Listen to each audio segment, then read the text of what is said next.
Hello everybody, I'm Alison Tafe, Director of ICE, Institute of Culinary Excellence, and this is my friend Shaun Malone.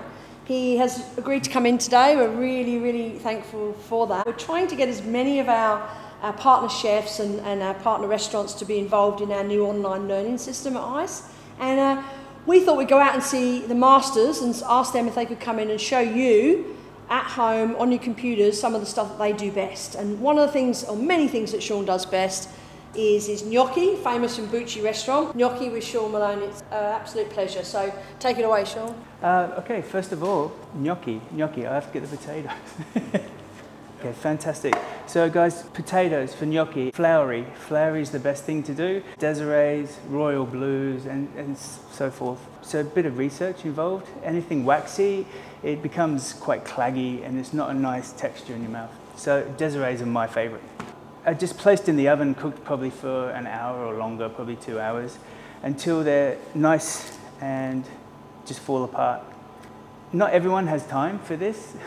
At Bucci, we used to steep them in salted water.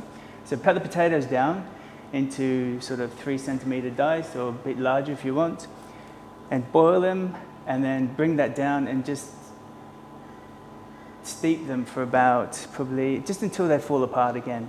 If you boil it, the outer starch will just fall away and it's just going to be terrible. So make sure you just steep them nice and gently. And when you do, and then it's too wet, so you need to dry them again. So what I normally do is straight into a pan, into the oven, and dry them out, or dry it out in the pan again. Once you do that, you're good to press them. So what we normally do is I just chuck them all in. The skin gets caught in the mouli anyway, so it's all good. Yeah, it's quite important to dry them, otherwise it's going to be quite stodgy, and then you have to add more flour, and then it's going to be really horrible. So it's also quite important to pass them when they're warm. If you pass them when they're cold, they're going to overwork, and they get all starchy and horrible again. So it's one of those jobs that you get the spuds on and you do all the other stuff you need to do and then come back to it and then you just go crazy. I'm kind of old nonna style, so I just do it by feel. So what we really need are the starchy potatoes. We need flour, just plain flour, or 00 flour because it's nice and fine. Salt, nutmeg, eggs, and parmesan. And that's pretty much it. So after we pass that, we scrape all the potato out, and then I place it straight onto a clean bench. Cool.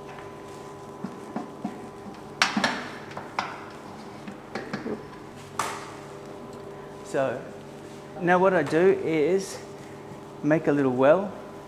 Just check the seasoning of the potatoes, which I have done before. Give them a little punch, and for that amount of potato, which is roughly, I don't know, 2/5, is probably 1 whole egg and 1 yolk.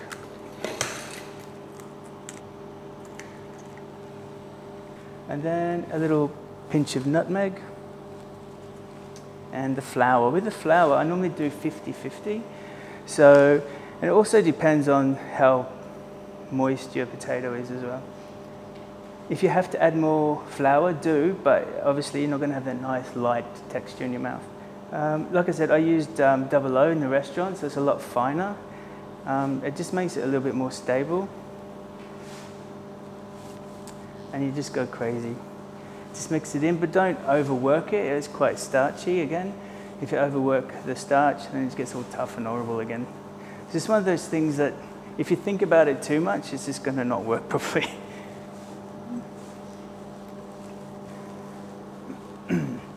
And next, the next part is shapes. So the traditional shapes, there's all sorts of things. We used to make a small stuffed gnocchi, make little balls, and then put some really gooey mixture of taleggio and mozzarella and everything. So when you cook it and serve it, it's like big stringy.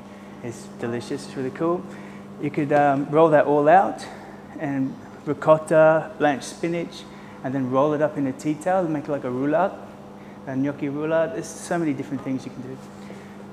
So that's pretty much it. As you can probably see, it's not fully combined. I'll give that a little bit more of a working. For me, I would leave that as it is because it's perfect, but some people don't like different colours in their gnocchi. We used to do slow braised beef cheeks, which we used to pickle first. There's a German dish called Sauerbraten. So you pickle the beef and then you braise it. Nice. It was so amazing with gnocchi. I bet people liked it, the customers love it. Yeah. I didn't really care. It was more for me than anything. It's selfish. But. Yeah. Cool. So portioning, I'll get back into that.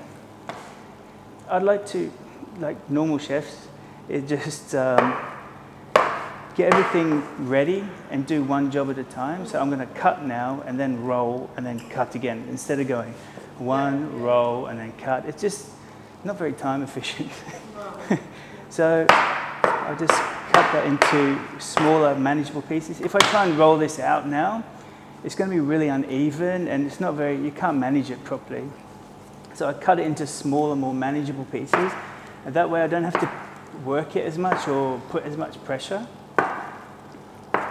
And that way I just have a nice, beautiful shape and everybody's happy. So a little bit more flour. You don't have to have a lot of flour, but just enough to roll it through again. So a really light texture. You just need to, over the top, it's not a push, it's more of just a roll. You just roll with it. Roll back and forth until it's nice. So I normally roll it without as much flour because then you need it sometimes to stick a little bit so you can get a roll. If you have too much flour, it just kind of skids across the bench. So you get a nice shape. I think that's about right.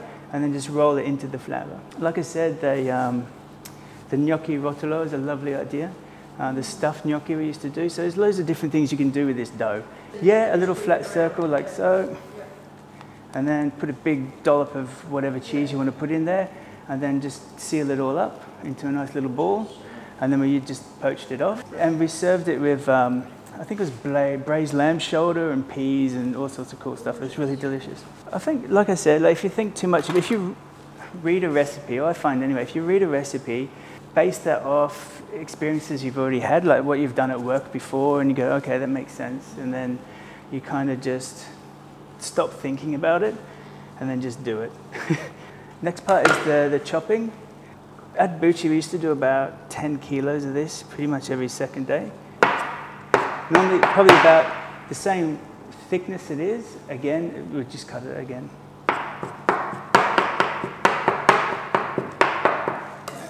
And at Bucci, that's it. That's pretty much our gnocchi, how we do ours. It's nice and simple like that.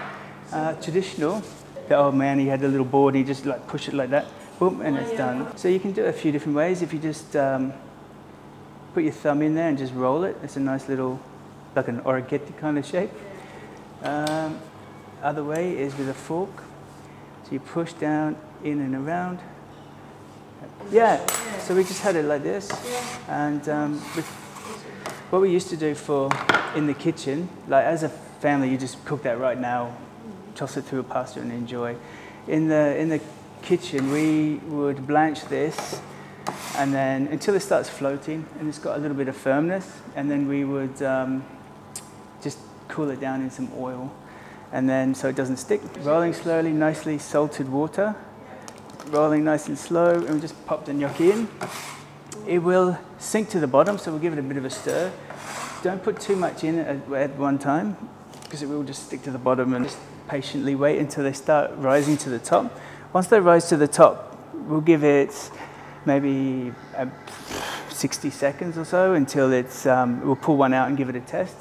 If you push it and it sinks in and it stays sunk in, it's still a bit raw. So we'll just leave it in there until like a little sponge, it just bounces back, and then it's all good to go. So next up, I think that's pretty much there. It's they've been at the top for about 60 odd seconds. A little bit of oil on the tray so they don't stick together. If you leave them in oil, they're just going to soak up all the water and they're just going to turn to like vicious ones. So virtually, that's pretty much it. And then we'd store that in the fridge to cool down, and then it's ready for service each time.